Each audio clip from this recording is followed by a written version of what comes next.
Është organizuar për të 11 vite radhazi Festivali i Këngës dhe Muzikës Selet Akullore Fest në qytetin e Shkodrës, një festival i kthyer në traditashme nga Shkolla Muzikës Prengjakova. Drejtori i festivalit Anton Kaftalli thas që këtyre 11 viteve nga skena e këtij festivali kanë interpretuar 10 këngëtarë dhe instrumentistë, një kontribut i çmuar për këngën dhe muzikën në Shkodër.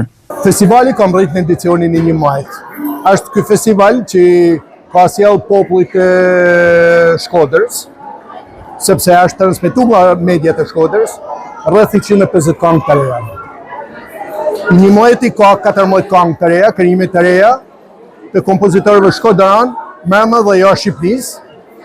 Mërmë që janë krijime të bukura, janë seleksionuar dhe këngëtarët janë këngëtarë shumë të mirë, janë marrë nga çama kulturore të fëmijëve Kujti Malia.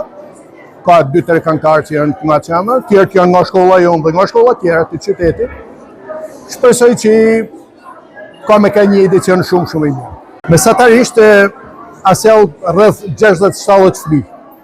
Po, sepse janë 2 formacione, është kori, që zakonisht ka kanë rreth 40 fëmijë, 30-40 fëmijë, dhe formacioni orkestral që ka kanë nga 20 fëmijë, sot e kam me 7 fëmijë, se kështu me novën me reduktu pak, po përveç këngëtarëve që janë 16 këngëtarë se ka duete të trio.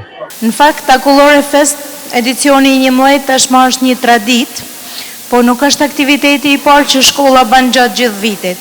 Është një traditë dhe është një ndër traditat që ka kjo shkollë, që dëshmon më së miri që Shkodra ka talente dhe këto talente edukohen, kultivohen, edhe formohen te kjo shkollë, te kjo skenë, që pastaj me kanë të gatshëm, siç edhe ka ndodhur, me u përballë me skenat kombëtare dhe ndërkombëtare dhe me na ndëru me çmime, dhe jo vetëm me çmime pjesëmarrjeje, po çmime të dyta edhe të para. Ky festival është filmuar i plot nga Televizioni Rzafa.